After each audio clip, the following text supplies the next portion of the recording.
Welcome to Sound the Horne Sports Show. I'm so excited to host this groundbreaking program that will broaden the Jackson sports scene's awareness regionally and nationally. My goal is to highlight sports in Jackson, the state of Mississippi, and nationally by utilizing my 25 years of Division I athletic administration knowledge, and my guests will be experienced leaders in sports. The guest on the show will share a behind-the-scenes, unique, and informative glance of the world of sports. Please join me every Monday and Friday from 9 a.m. to 10 a.m. on WeBelieveDigital.com. Hello, everyone, and welcome to the Sound the Horne Sports Show. I'm your host, Derek Horne. Today we have Mr. Socrates Garrett, the legend, here with us today to kind of share some things about We Believe Digital, and also to talk about the platforms that we have here on our network. And thanks so much, Mr. Garrett, for coming in, and we just appreciate your support. Well, it's good to be on the show with you. You know, I've followed your career, and so it's an honor and a pleasure to be in the studio with you this morning. Well, I appreciate that, and one thing that I always kind of share about when I arrived at Alcorn, you were one of the first people I met, and we had a meeting here with some key alums, and it really helped me navigate and prepare myself for the job there, and you've always been supportive, so I appreciate what you do, and a lot of people don't realize what you do behind the scenes. Right. But I appreciate what you do and what you do for the community as well. Okay. What we try and do when we have our guests on, we try and give people an insight on kind of where you're from, where you grew up. So if you can maybe share a little bit about your background. Well, yeah, I'd like to do that. I grew up, I was born in Madison County, up on the east end, on the poor end of Madison County. You know, Madison County is very affluent and wealthy on the south side, but up on that northeast corner, it's some real poverty up there. So I grew up in that area and went to Piney Woods High School. After I did some time at Velma Jackson, and then went to Piney Woods High School, and then graduated from Alcorn State University. So where I got a solid education and inspiration to move forward. Tell us a little bit, because a lot of people don't know about that hidden jewel called Piney Woods. Yeah. I've done a lot. When I first lived here right out of college, being a member of the Jackson Alumni Chapter of Kappa Alpha Psi, we took a lot of time working with Piney Woods. So a lot of people don't realize the impact that Piney Woods can have on a student. Kind of what impact did it have? Well, you know, my mother sent all of her children to Piney Woods because back in that day, that was, 10 years after Emmett Till incident, and Klan activity and racial strife was rampant in Madison County. So mother sent all of her children to boarding school. And so, and there were children from all over the world there. A lot of people thought Piney Woods was a disciplinary school because we took a lot of students from Oakley Training Center that, that came to Piney Woods as well. But we had international students, and we had a full international faculty. My English teachers were doctors that had moved down from the East who had retired but wanted to contribute back to mankind and society. So I had a lot of white doctors as instructors at Piney Woods High School.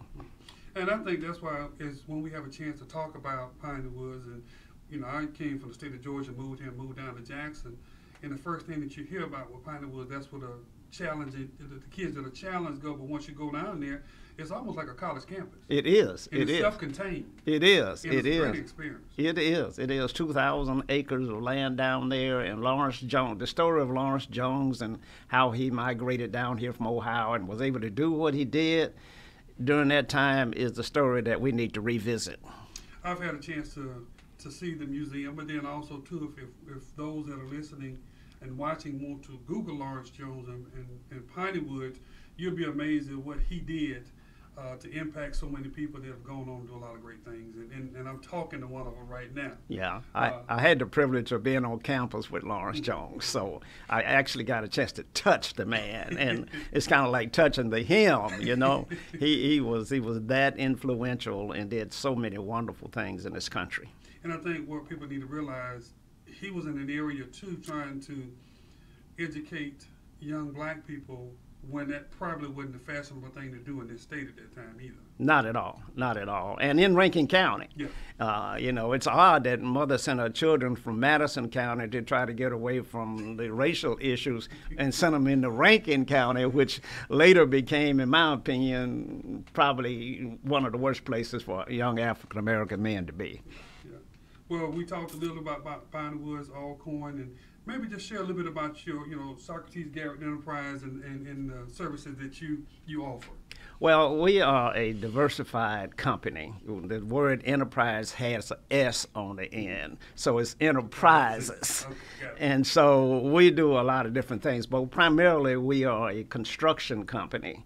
And we do a lot of demolition work, and we do a lot of civil work. We've done storm drainage work and clean out Eubanks Creek and did riprap and gabion baskets. And we worked all over the country, from Puerto Rico to the Virgin Islands to Minot, North Dakota, clearly here in Mississippi. And so we are a 35-year-old construction company, primarily, but we do a lot of other things in different businesses that support the activities of the construction company. And if you don't mind, maybe just say, if you're not going into detail, but just tell a few of them, you know. Well, clearly we have WeBelieveDigital.com, where we're sitting here today. I started the Mississippi Link newspaper some 28 years ago. And I started that paper because blacks had no voice, and we had a lot of challenges, but no one heard our cries. So I thought it was important to have a medium that focused on economics. The Advocate was in full bloom, and it was dealing with the civil rights issues, but nobody dealt with the economic deprivation that was occurring in our community. So I started at Mississippi Link primarily to focus on that, and after 28 years, it's still going strong. We Believe Digital is an outgrowth of the Mississippi Link because the market shifted from print to digital online as the new way of people receiving their news. And so while Jackie Hampton is the publisher of the Mississippi Link and manages the print edition very well, who's also a board member at the National Newspaper Association, We Believe Digital wants to focus on the digital side of things and the videography side of things.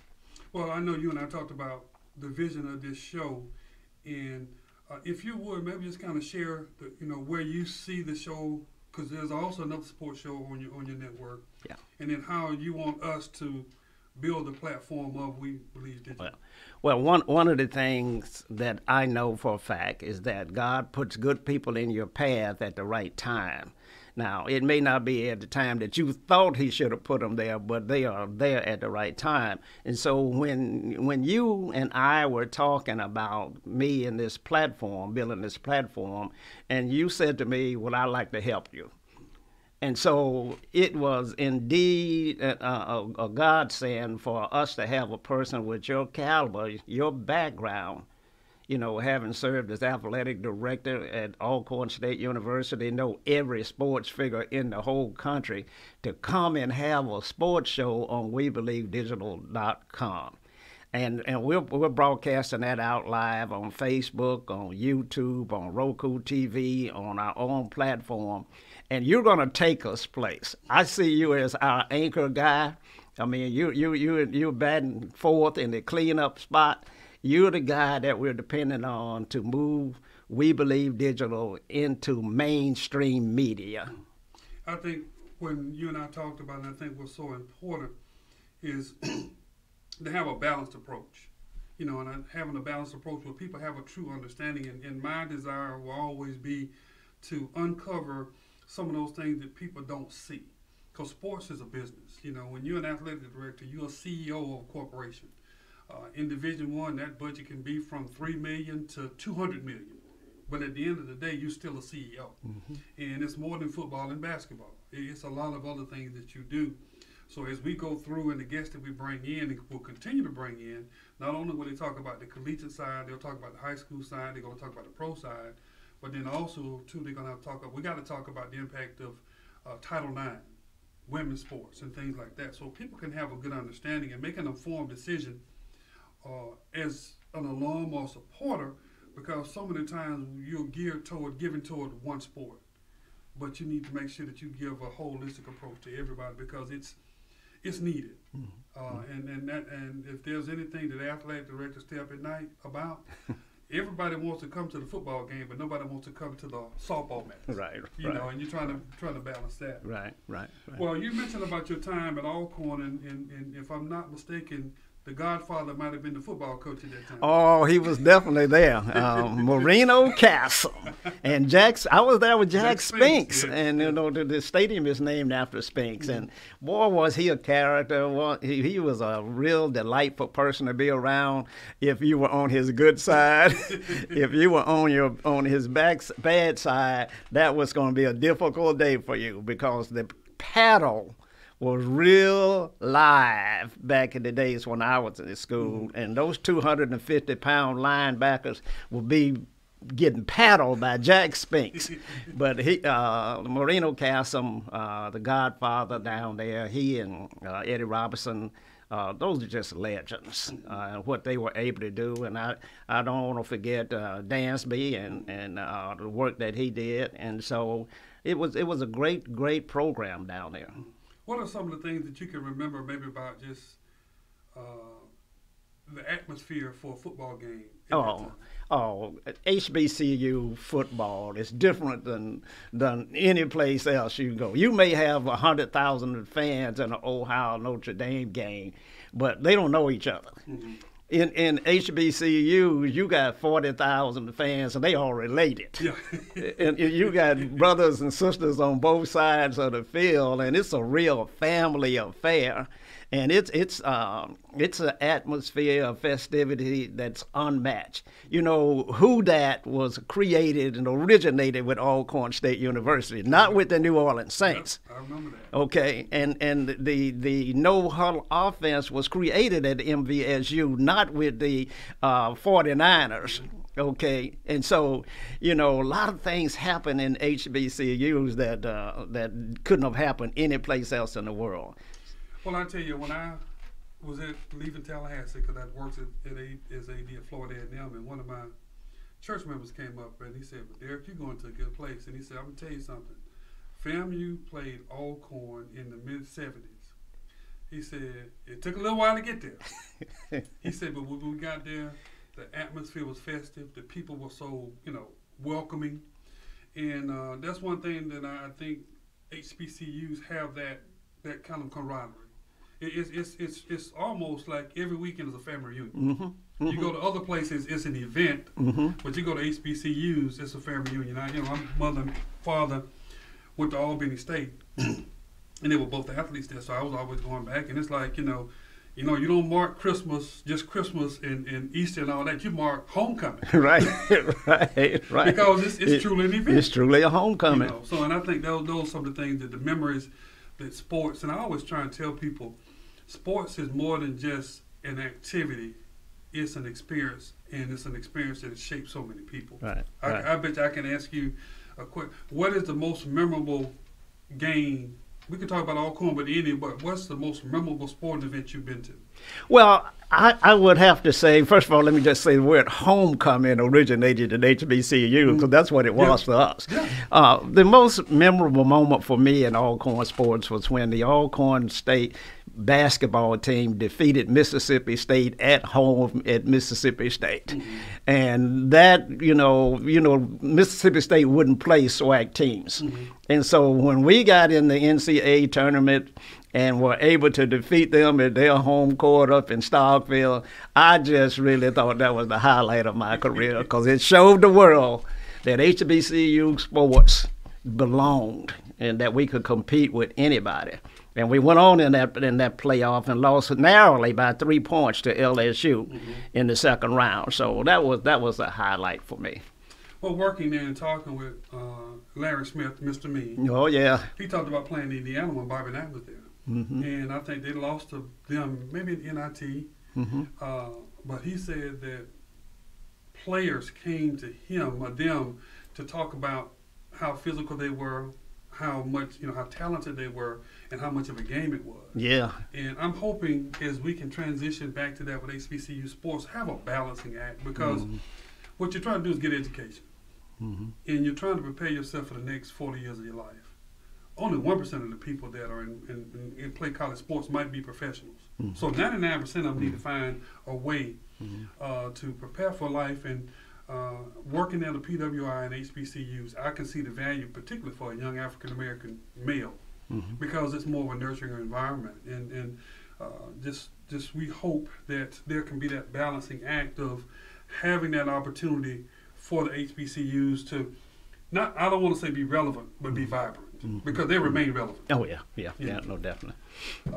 Well, we're looking forward to the second half. We've had Mr. Garrett in, and it's been a pleasure to visit with you. We have these kind of conversations anyway. It's easy to talk with you, but what we're going to do right now is take a little time for our sponsors to make sure that we can give them the time that it's due, and we'll come back and close out with the second half.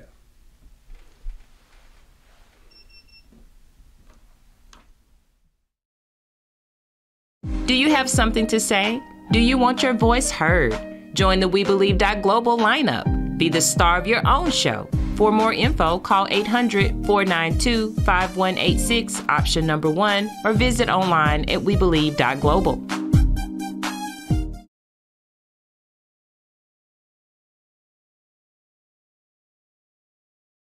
SGECOVIDsolutions.com is paving the way forward for a safer city government, delivering cutting-edge biosecurity and biosafety protocols developed internationally by top virologists and scientists using an all-natural cleaning solution, killing COVID-19 on contact like no other product on the international market. For more information, please call 1-800-281-9080 or visit us online at SGECOVIDsolutions.com. Let SGECOVIDsolutions.com provide innovative rapid facilities testing and world-class state-of-the-art biorisk safety protocols for all of your coronavirus needs. Call 1-800-281-9080 or visit us online at SGECOVIDsolutions.com.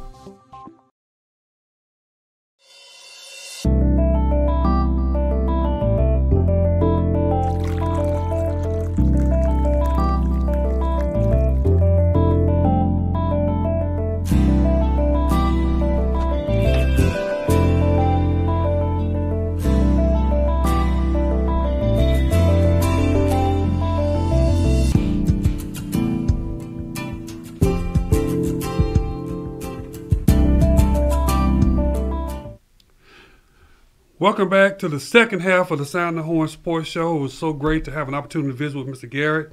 As I said, he is a great person and an individual that's done so much in this community. What I am going to do right now, to kind of give a background, an overview of what the show is about, what we really want to try and do is bring in key leaders in the athletic community and also the business community to give us a good understanding of sports behind the scenes. There are a number of questions that I usually ask our guests, and those questions are similar. So what I say today is what I'll do is kind of introduce myself a little bit more to you and who I am. So what I'm going to call this segment is Observations from the Chair. I have about 25 years of athletic administration experience, 10 of those serving as athletics director at a Division I level. Spent 15 years at Ole Miss and between Florida A&M, and also Alcorn, 10 years of Division I athletic director's experience. A little bit about me. I'm from a little small town in Georgia, Quitman, Georgia. Population, depending on the time of day, might be about 2,500 to 3,000 people, but it's a great community. Played high school ball at a little place called Brooks County High School. Had a great career there. Enjoyed my time there. Things that I can tell you about high school that prepared me for college. We had a coach by the name of Arthur Gamble. And Arthur Gamble believed in conditioning, he believed in repetition, and he believed in being succinct in what you do. And a lot of those things that I had an opportunity to learn there were things that I also took with me as I moved on and matriculated through sports.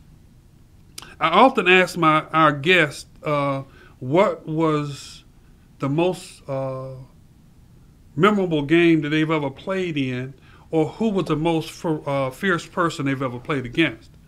One thing that I did, I went back and I took a look at who I played against, and there was one gentleman, and that gentleman's name was Carl Joseph. Carl Joseph played at Madison High School in Madison, Florida.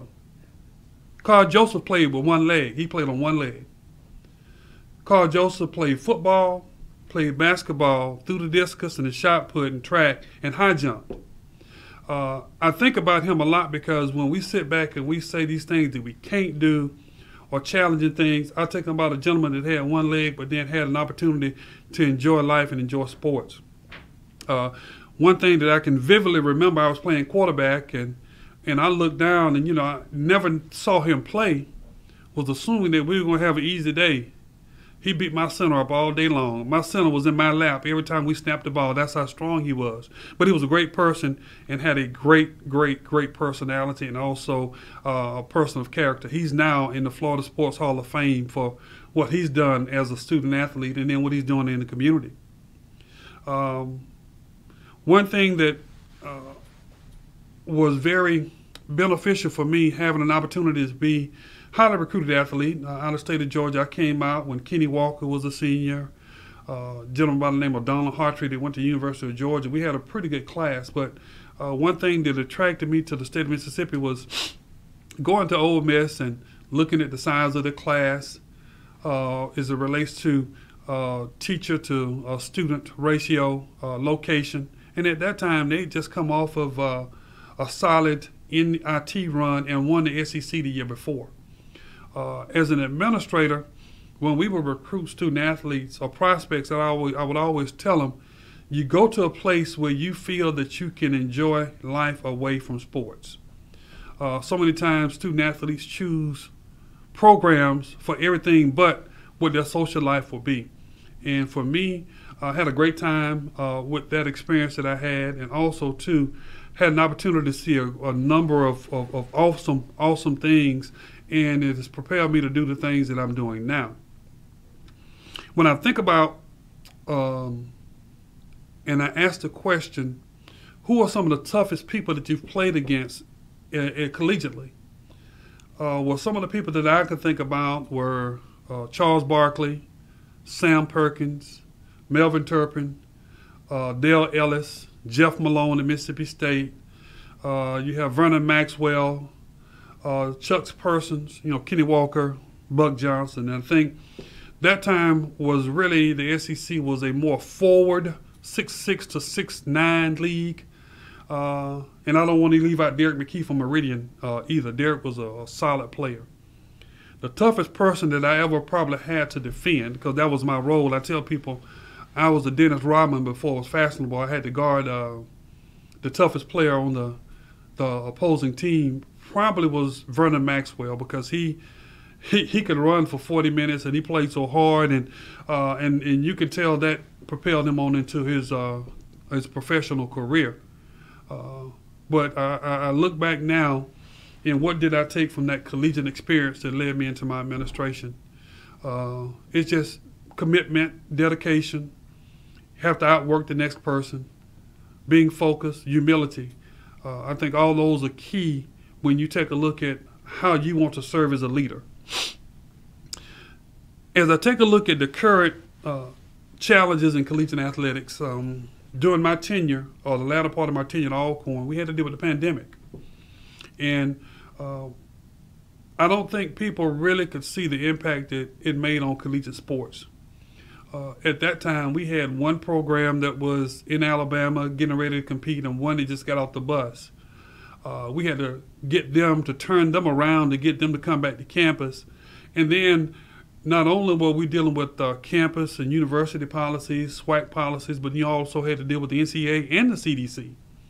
So at that time, we were going into territory that you're never going into. But I think as an administration at Alcorn, and then also as a conference under the leadership of Dr. Charles McClellan, we were able to try and make that as seamless as possible as the experience that our student athletes had. But the thing that it made you do is prepare for the future, because you really never know when you're going to have something as impactful as that. To kind of give you an idea what student athletes had to do, and staff, student athletes had to test 3 times a week. They also had to make sure that they did their social distancing and also try and get their classwork in and practice at the same time. So I applaud all the student athletes that had the wherewithal and the fortitude to work through that and still compete. I think that you'll see some of the impacts of not the pandemic, but the challenges linger on.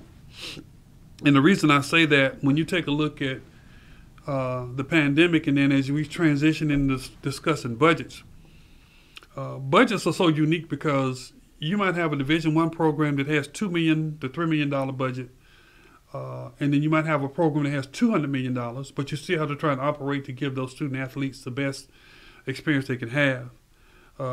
Things that are impacting our budgets right now is the gas prices. And I think when people take a look at athletics and they want to see how things are impactful, anything that impacts your household usually will impact the business and also impact the operation of collegiate athletics. Anytime gas prices go up, you got to take a look at your shipping costs going up, transportation costs going up, just the cost of doing business going up. And right now, what you're dealing with, so many entities or foreign companies that you deal with, and it's just not one company. You're taking a look at the backlog of getting getting your apparel in and other things. So it has been challenging across the board, but I do applaud my colleagues that are doing their best to make sure that the student athletes, and at the end of the day, have the best experience they can have. A number of people talk to me and ask me about name, image, and likeness, and I think that's something that will be a challenge for the NCAA for the longest until they can get some commonality as it relates to it. For those that don't realize it, the NCAA really does not set those standards. Those standards are set state by state. So you have 50 or maybe 51 different NIL legislations that have been passed, and you're trying to get each state to try and figure out how to make sure that it can be state, and also each institution in a state, make sure they can be compliant. And I think that when you take a look at the percentage of individuals that receive what I would say substantial benefits from NIL is very, very small. You take a look at your smaller mid-majors, you take a look at your SWACs and MEACs, some of those institutions, you might have maybe one or two student athletes that have what you might want to call a substantial amount NIL revenues, but it's not that much. And as an administrator, I was always challenged by perceptions. Everybody doesn't operate, and I'm not trying to throw shade on them, but everybody doesn't operate like Alabama, Texas A&M, or Ohio State. You just don't have the funding. You still try and offer that benefit to the student athlete, but you just don't have it. But you have to try and work through some of those landmines to at least offer that those services to the student athletes.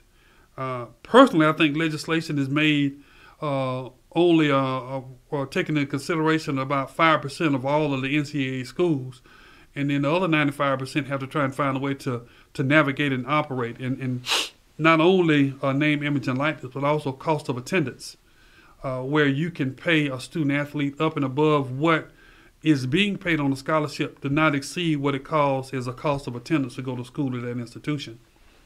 Everybody can't do that. Those funds aren't there, and it becomes a recruiting challenge because cost of attendance, NLI, all those things are used as recruiting tools to differentiate what can be offered. And sometimes I think students take these scholarships not realizing that, yeah, you might get the money, but is the experience there? One of the things that I've talked to about with other coaches and administrators is the transfer portal. In the transfer portal, I think I am not challenged by that. I was an administrator that felt that if a head coach could leave and take a job somewhere else, I don't think that a student athlete has to be penalized and have to sit out a year if they decided to transfer. I think the portal the opportunities that are set up now, I think they're beneficial, but it still needs to have some tweaking. Student athletes don't realize that when you come in and you tell your administration that you want to go into the portal, basically what you're doing is forfeiting your scholarship, because at that time they have the opportunity to take the scholarship away from you. And what you do is you go into a portal of 3,500 students trying to get maybe 300 scholarships. And the downside of it is I think the media has glorified that portal, but then the downside of it is so many people that are not having an opportunity and then also losing their scholarships because they decided to go into the portal. I've dealt with some student athletes and trying to talk to them. I call it talking them off the ledge because it looks pretty and it sounds good, but you have to really count your cost. And that portal is one that I think that is going to always kind of be the albatross in the room because people want to try and get engaged with it, but don't realize the impacts that portal has. One of the last things that I think that is going to be challenging is conference realignment. And it's really the haves and the have-nots. And I'm not trying to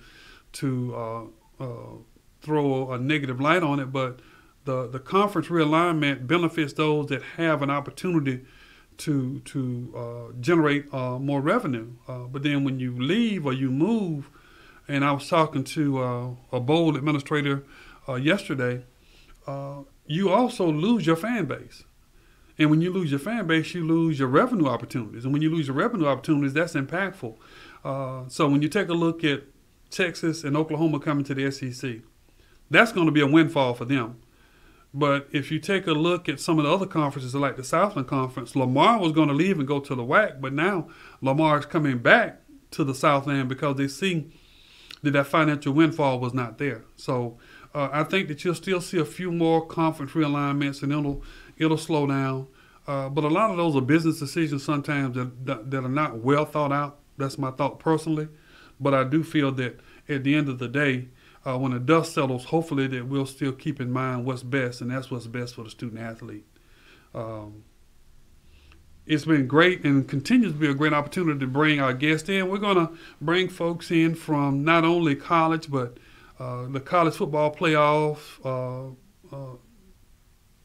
series, hopefully to get some NCAA guests in so you can know a little bit more. But our desire is to bring to you as much as we can, not only about Jackson, but nationally as a sports platform to keep you well informed.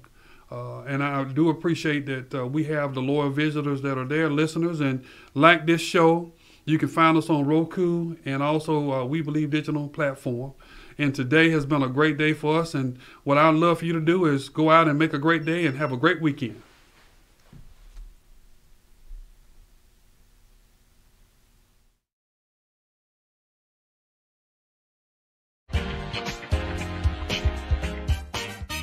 Welcome to Sound the Horne Sports Show. I'm so excited to host this groundbreaking program that will broaden the Jackson sports scene's awareness regionally and nationally. My goal is to highlight sports in Jackson, the state of Mississippi, and nationally by utilizing my 25 years of Division I athletic administration knowledge, and my guests will be experienced leaders in sports. The guests on the show will share a behind-the-scenes, unique, and informative glance of the world of sports. Please join me every Monday and Friday from 9 a.m. to 10 a.m. on WeBelieveDigital.com.